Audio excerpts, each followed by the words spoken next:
that you'll have a moment of silence.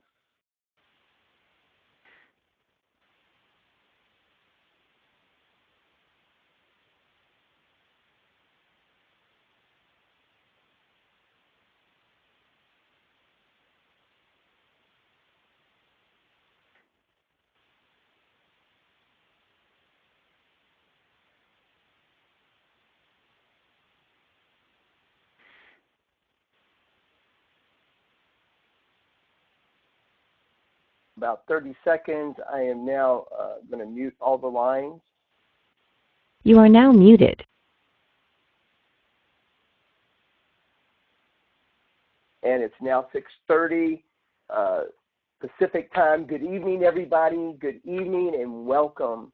Welcome to the Complete Satisfaction series and the complimentary January 2016 call.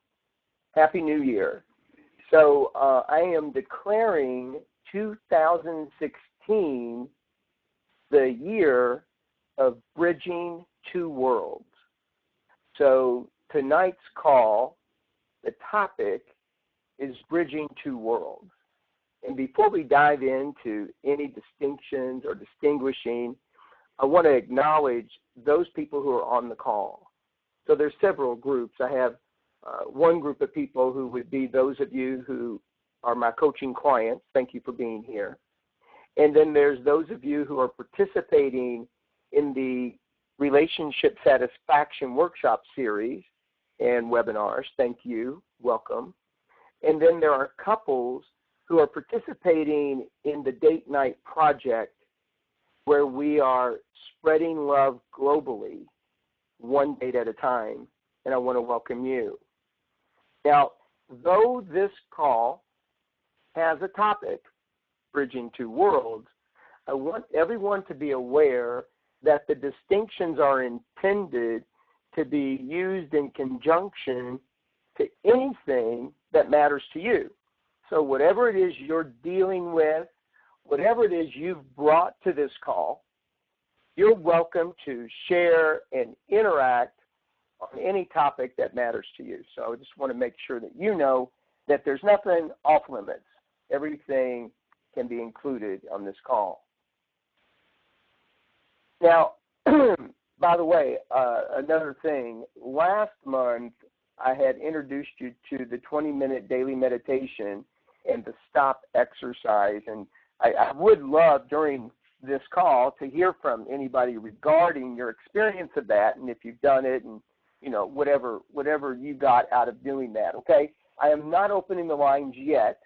Want to just create a little something with you, so I trust that you're bringing yourself fully.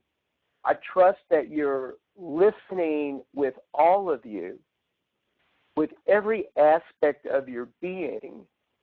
Bring to listening to this call, if you will, and bring that to your participation as well. So what are the two worlds? If we're bridging two worlds, what are those worlds? Well, first, I got to let you know that I am going to create two worlds in two different paradigms. And then towards the end of the call, if all goes well, I'm going to bridge those two worlds together. We'll see how that goes. But in this case, in the first paradigm, the first world that I want to distinguish with you is the individual existence world. So the world or domain, if you will, of individual existence. This is a thought world.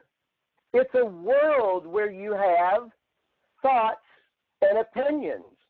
In fact, in this world, you'll also notice comparing and judgment. You might notice pride. And listen, you're also going to notice there's joy and there's other experiences in this world. But this world is a world of thoughts, opinions. It is a story-based existence or experience, if you will. In this world, quote, you, unquote, exist. So in this world, you exist. Now, when you consider this particular world, and we're all familiar with this world, who are you? Have you stopped to consider on more than one occasion, inside this world, who am I really? Now let that roll around for a moment, because I'm going to distinguish quickly the second world, and then I'd like for us to dive in a little bit into the question, who are you? And when I say who are you, you're hearing, who am I? That's what I want you to hear inside this question. So the second world is the world of total existence. It's the everything, nothing world. Consider that in this world there is no thought. In this world, it's free from opinion and story. In this world, because there's no opinion or story, of course, there's no comparison or judgment. So these are the two distinct worlds. And in this second world, the everything, nothing world, who are you? And again, as I ask the question, for you, it will sound like, who am I? Who am I? Who am I? And the giving up the resistance to looking at the question again and again and again. In fact, being that question distinct from asking that question. Now listen, don't analyze it or overanalyze it too much, okay? Just kind of let that be. I'm going to open the lines because I want to hear from a couple of you anything that you can see in this conversation so far, anything around who are you. And by the way, just like I said in the opening, you're welcome to bring anything to the call that you are dealing with or that matters to you. So give me a second as I unmute. You are now unmuted. And most of you know how to participate on the call. Just simply say your first name, and I'll call on you. And I want to say one more thing before that happens. There are some of you who really like to share, and there's some of you who will never open your mouth. Those of you who like to share, please don't hesitate. I don't care if you're the only person we hear from the whole call. The fact that we have any interaction provides value for people, not just tonight, but for the people who listen to this call in the future, okay? So who'd like to step in and have a conversation? Just say your first name, and I'll call on you.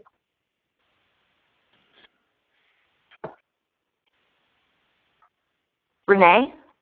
Renee, good evening. Welcome. Is Hi, this the first time you've been on the monthly call? Yes. Oh, well, I'm glad to have you here. Thanks. Thanks for inviting me. Yes, absolutely.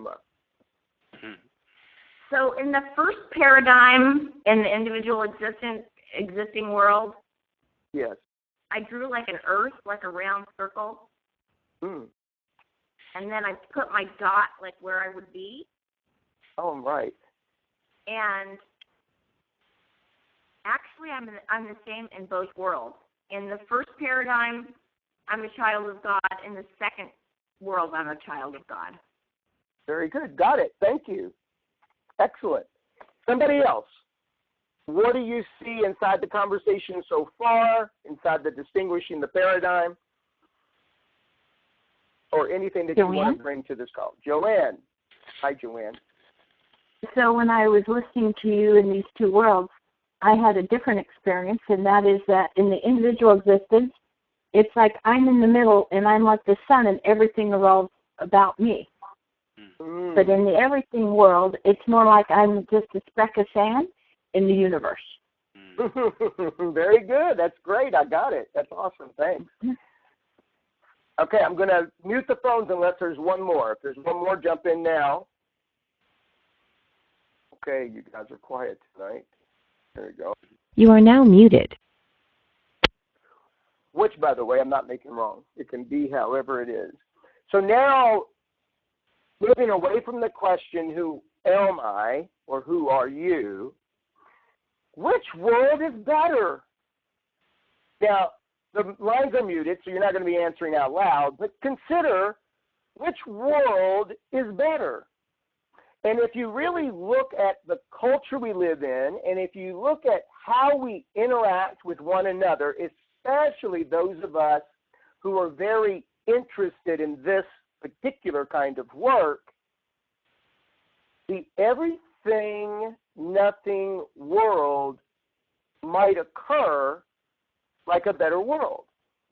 And given this call is about satisfaction, considering that world seems like it would bring about more satisfaction.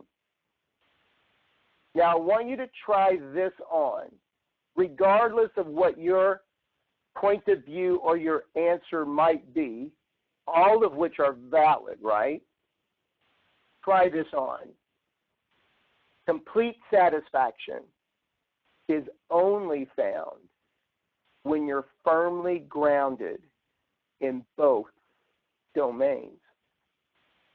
So complete satisfaction is found only when you're firmly grounded in both domains. So now I'm going to go back to the question, who are you in each world?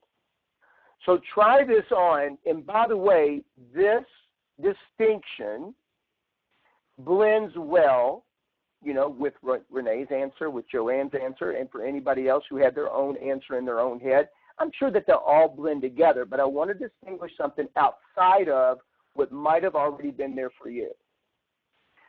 So the individual existence, that particular world, remember, it is a world of thought. It's a world of opinion. It's a story-based existence or experience. So who you are in that world is the main character of that story. So just try that on for a moment and imagine your everyday life. Can anybody else be the main character in that life? No. Now, I know that it's possible that we could have some argument around it, but stay with me on this. It's impossible. Because you came into this world alone, as far as we know, and you are alone now, as far as we know. The only thing that has us occur as not alone is the story we weave together with those others who are around and interacting with us.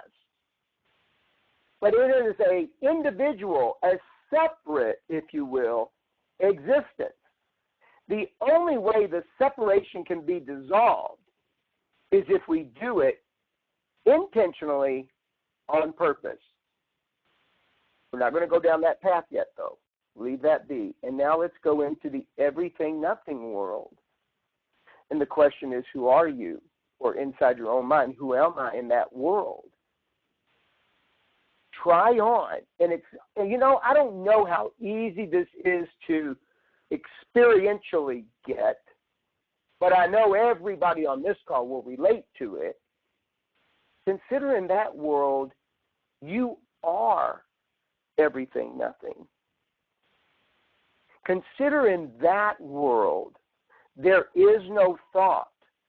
It's a world that's free from story. There is no judgment or comparison because I must have a story in order for judgment and comparison to actually exist. So we talked about which world is better, and we said that complete satisfaction is only found when you're firmly grounded in both domains. I really love the analogy. I've used it with some of you before, not an analogy, a metaphor. I've used with some of you before, and I copied this from Arjuna, and he says, you are the clouds. So as a story or thought experience, consider that you are the clouds. So there you are, living your own existence, a bit oblivious to anything else. You see the other clouds. You include the other clouds as long as they kind of leave you alone. And then there's some of you who you enjoy being the cloud and you don't really want to be left alone. You want the other clouds to bump up against you. But we all have some opinion about how it should be against the background of how it isn't. And then there's the possibility of who you are is the sky. And the sky can hold the clouds, but the sky is all of it. So in this particular distinction, we're saying the individual existence, you're the cloud.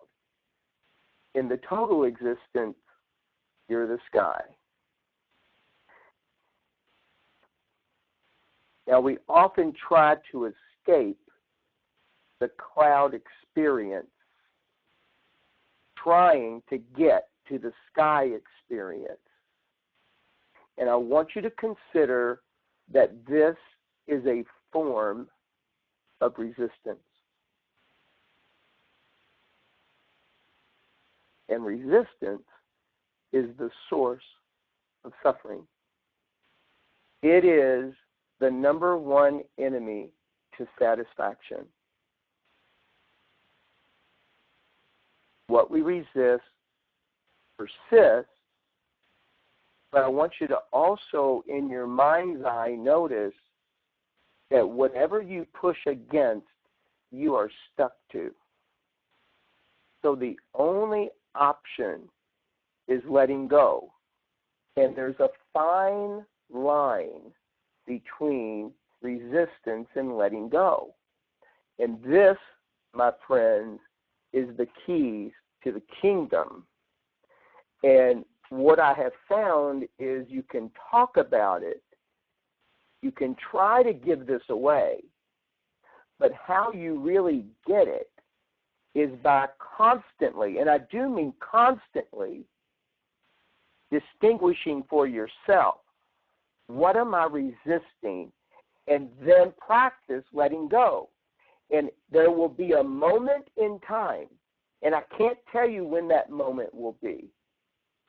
I think it probably is different for everybody, but when the moment comes, you can never not have that moment again. And in that moment, you get that fine line distinction between resistance and letting go. And letting go brings freedom. Resistance brings suffering. So if you consider that as a human being, you and I are all active patterns of energy. So there's a ball of energy that is the individual existence, but there's the collective energy that is the total existence. And if you and I find a way to be powerful in both domains of existence, inside of that is pure satisfaction. So I'm going to open the lines again. Anything you want to put in, any opinions that you have. Oh, it didn't say that it opened the line. Let me try that again. You are now unmuted. There we go. Now it's unmuted. So I'm trusting you're all awake. And there might be somebody who might jump in here and dig around with me. So just say your first name and I'll call on you. Don't Charlie. come after your ass. Okay, Charlie. Good evening, my friend. Hi, and I'm going to let you listen, Charlie. I got your message last night, but Wednesday nights are my busiest night, and I could not call you back. So I will get back to you probably tomorrow morning. Is that going to work for you? Yeah, sure. Yeah. Thanks, and thanks for your call. Yeah. Go ahead, buddy boy. Okay, so in the first paradigm of stories and thought, when I'm suffering, I'm not present to that I'm resisting something. I mean, I'm clear. I'm going, oh, shit, this is hard, or, oh, man. I guess I'm listening to my story and my thoughts, but I'm not really present to what I'm resisting. Yeah. So tell me a little bit about how you talk to yourself when you're looking for what am I resisting? Well, I'm not in that. I'm not even there. Okay, you're not even asking the question, you're saying. Yeah. Got it. Yeah. You're just suffering. Yes, but you're suffering and you're trying to not suffer. Yeah, exactly. Okay, now if you're trying to not suffer, Charlie, stay with me. If you're trying to not suffer, what are you resisting?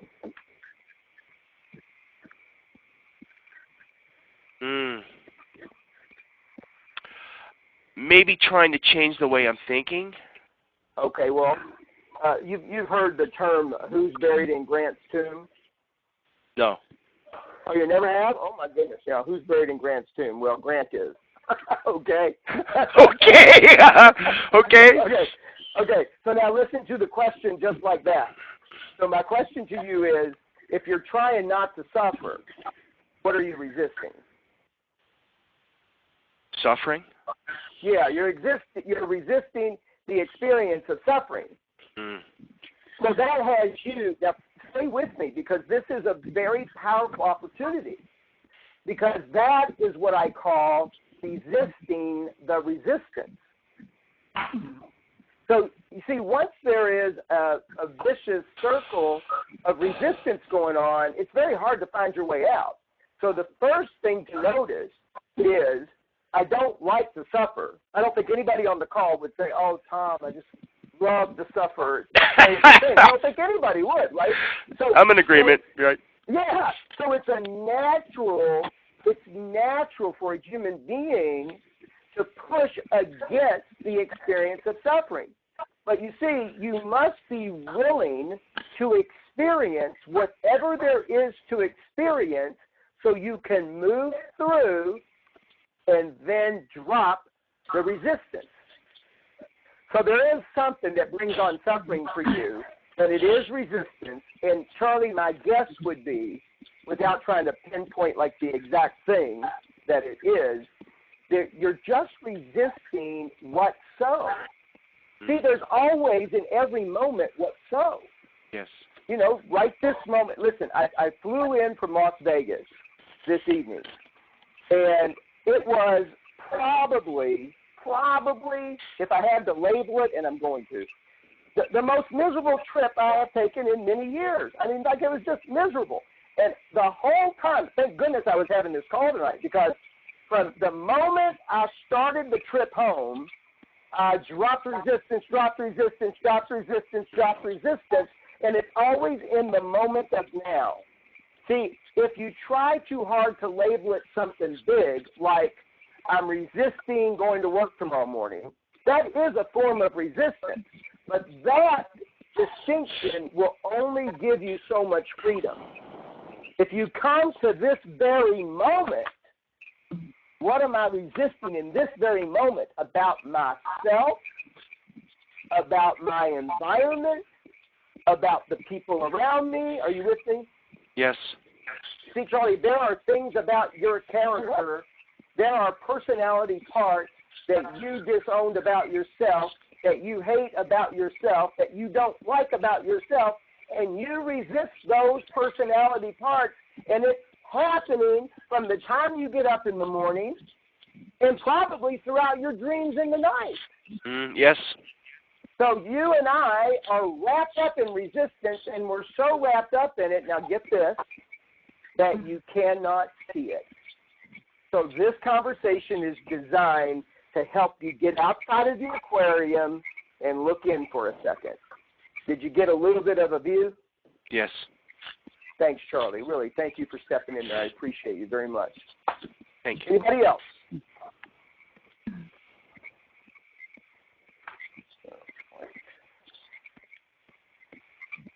You are now muted.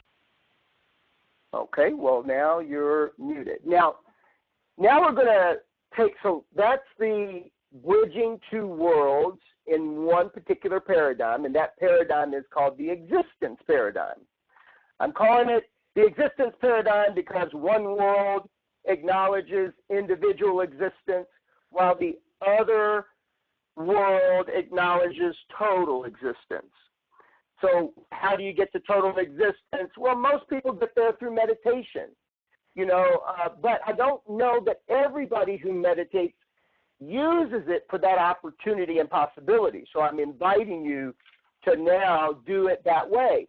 When you're meditating or if you pray, have it be getting that part of your existence so that you experience it and you be that and you start getting well grounded. And what happens is over time, as you're just living your life, and you're out and about and you are the individual existence, in any moment you can fall back into, rest into, relax into the total awareness of everything, nothing.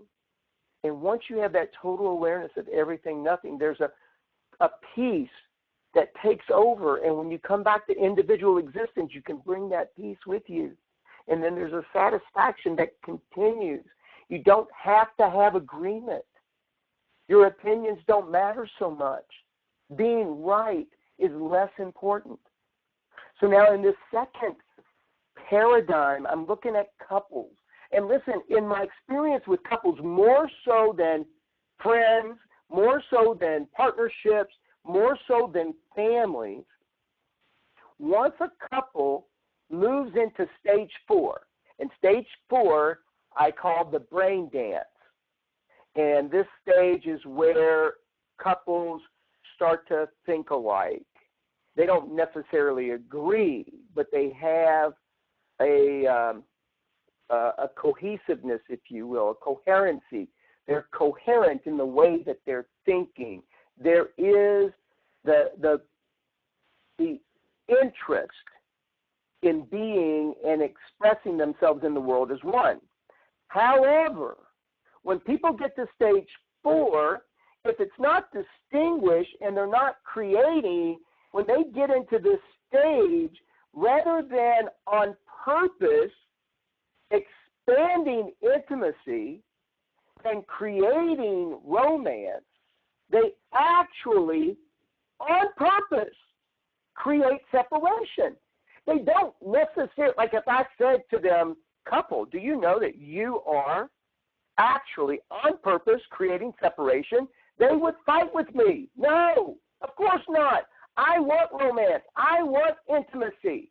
I just want them to do it. You get that, right? They have a very hard time of being 100% responsible. We live in a 50-50 couples attitude. And 50-50 doesn't work. And I'll tell you why it doesn't work. Because if I'm holding up my 50% and you're not, I'll drop back until you do.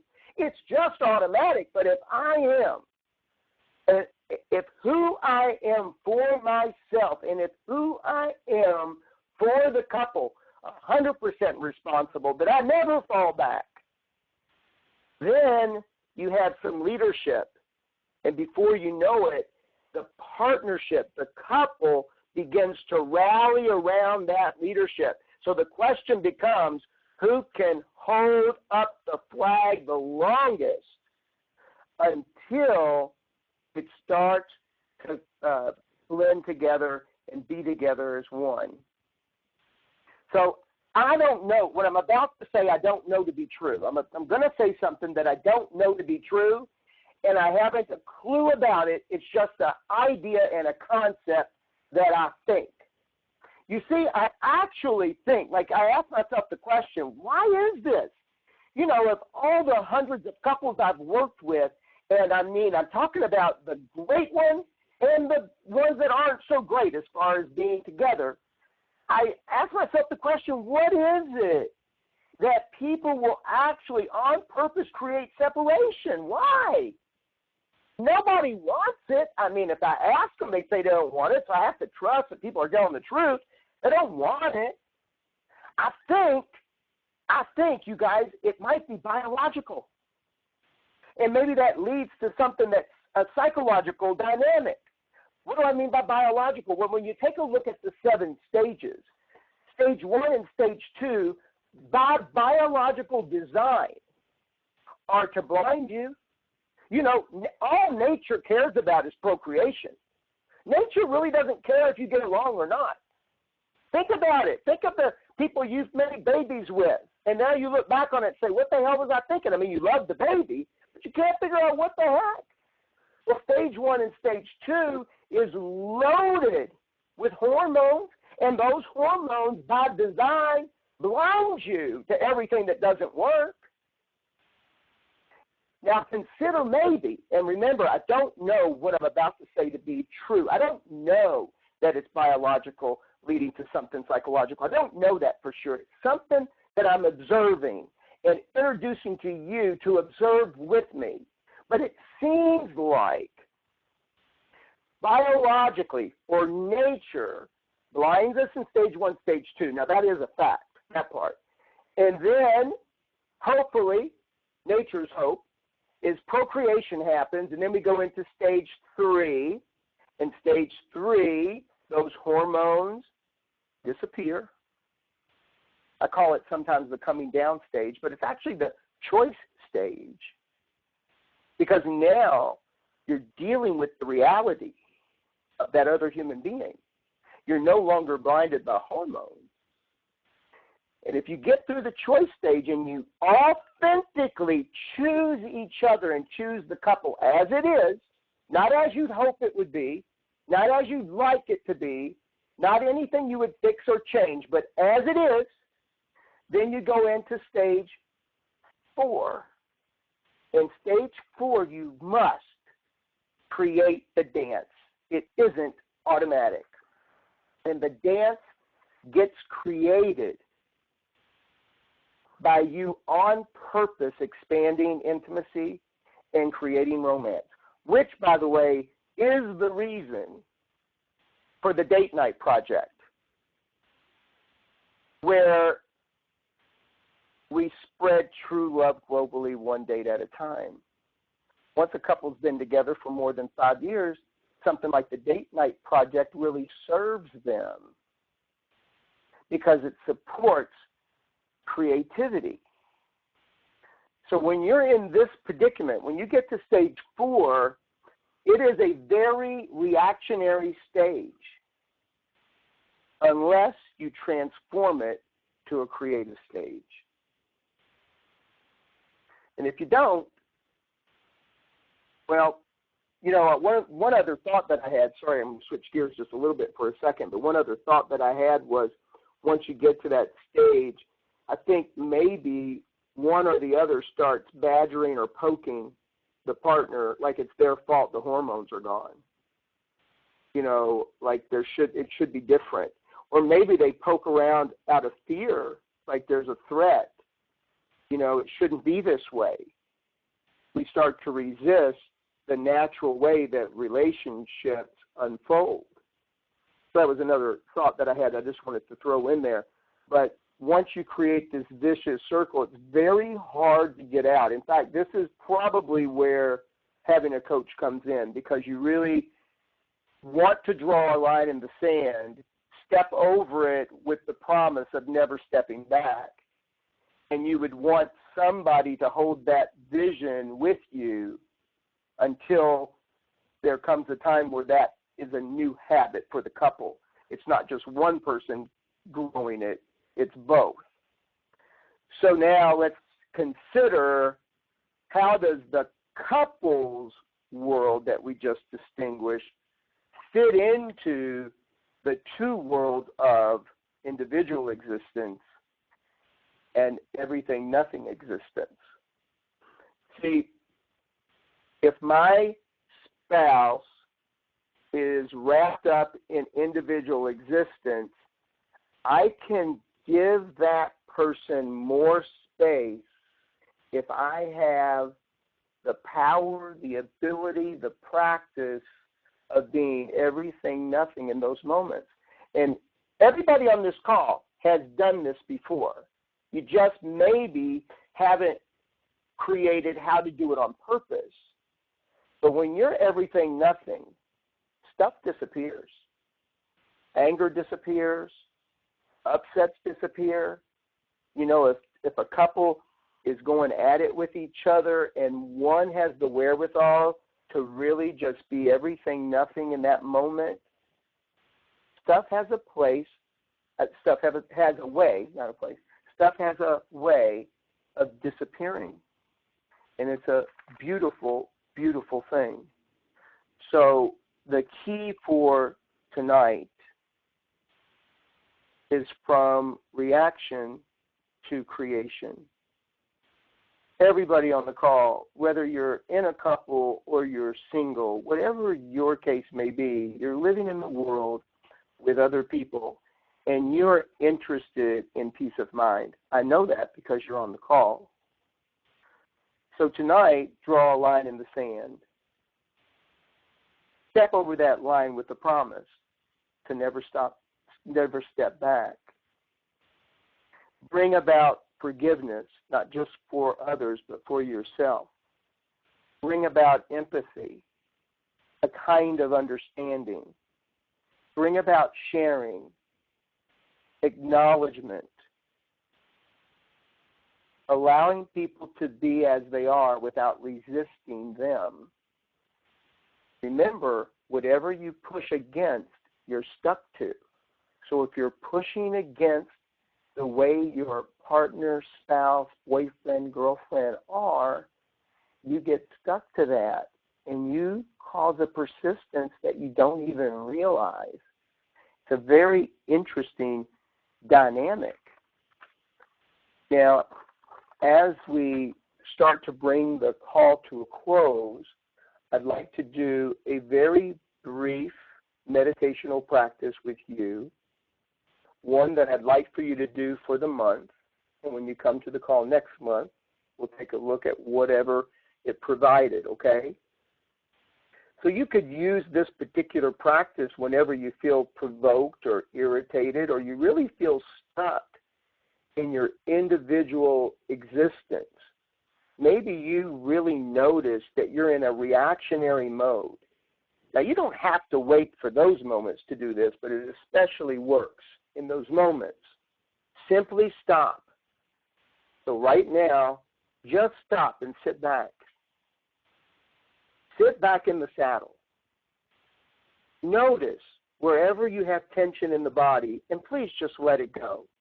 Don't resist it. Don't push it away. Just drop it. You might pick it up again, and then you'll drop it. And you might pick it up again, and then you drop it. There's no exhaustion to dropping it. There's no exhaustion to letting go. It's just like breathing. You don't get exhausted by breathing. You just breathe. Letting go is the same thing. So sit back and just let go. Close your eyes if you like, and please scan your body and notice what you are feeling. Notice any emotions that you have right now, and don't forget to breathe.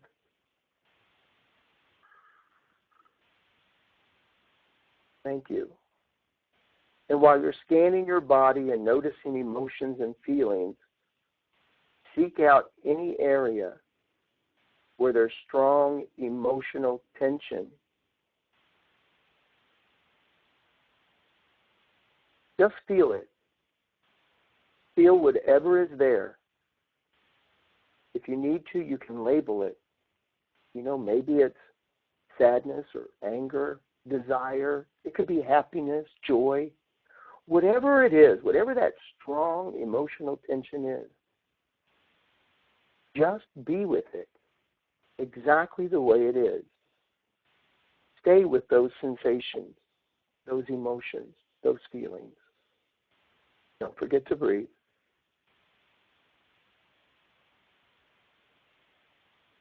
With every emotional tension, you guys, there is a story attached. In this moment, allow yourself to drop the story. Dropping the story, the why and the because of it. Just drop the story and allow whatever is there to be there and experience it. Do everything you can to experience what is here right now.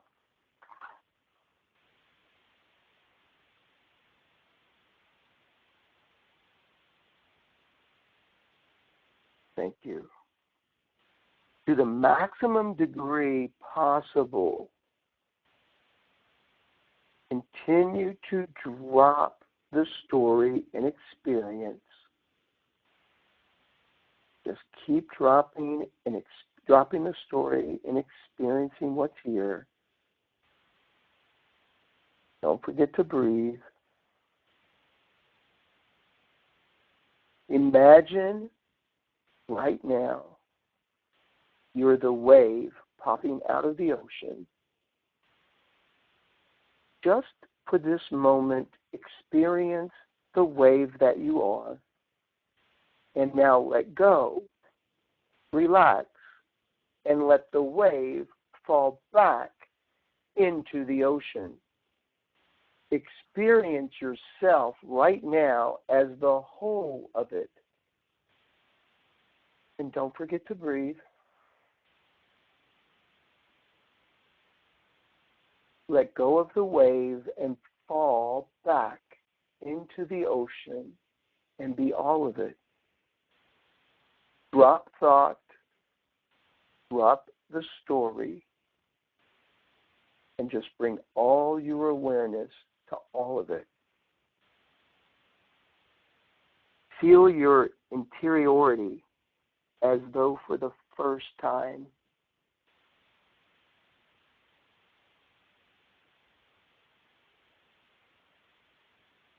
Very good. Now there might be more emotional tension calling for you to experience it. Good. Feel it. Experience it in this moment. Feel it in its totality if you can. In fact, welcome the feeling even more. Whatever the emotions or feelings are, welcome them. Invite them to be. There's nothing to push away. Experience it fully and then let go. Just let go. And in this moment, start to notice the energy that you are.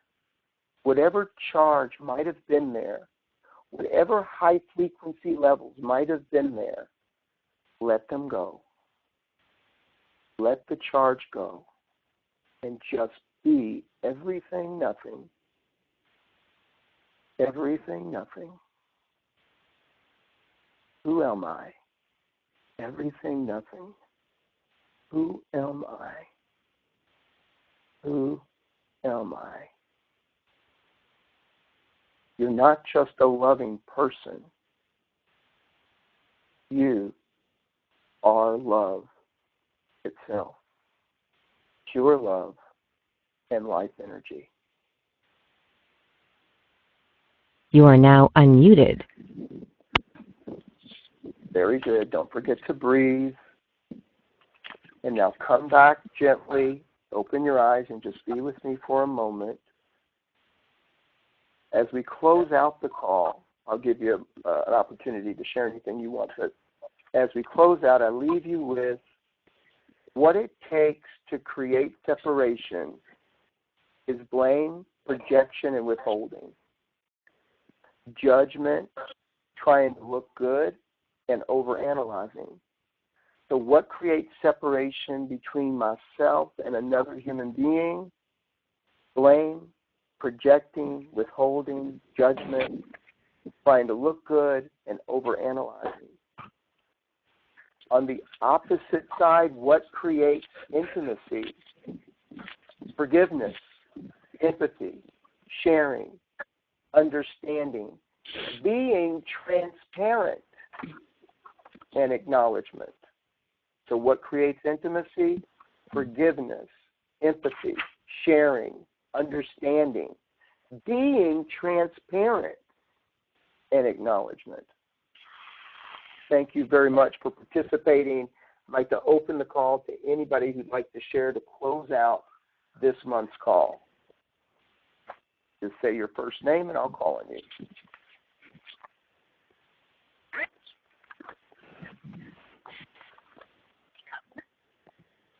Charlie? Yes, Charlie, thank you. Charlie.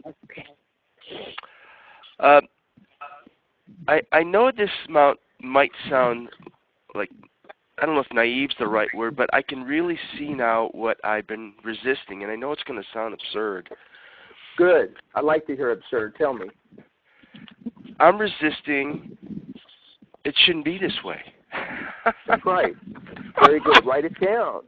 I did, and I get it. I really get it. Yeah. And it changes moment to moment, but it does. Fundamentally, that's what it is. Fundamentally, who you are is this shouldn't be.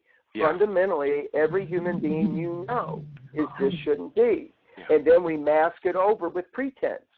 So we're all pretending, and while we're pretending to not be pretending to cover up the frickin' pretending. Yeah. Good job. Very good, Charlie. Thank you. Thank you. Anybody else, anything you want to say or share to close out tonight's call?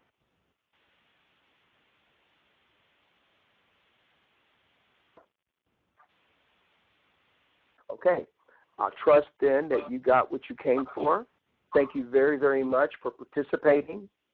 The call is always the third Thursday of the month. And next month, we will be completing this series, the Complete Satisfaction series. So it will be the last call of this series. So be sure to be on it. Invite anybody you like. It is an open call, and anybody's welcome to be on it. Thank you guys very, very much. Have an extraordinary rest of the evening, okay? Bye-bye. Thanks, Thomas. Thomas, the date of the call is February 18th. Is that right? Are you there, Thomas? I think he hung up, but you are correct.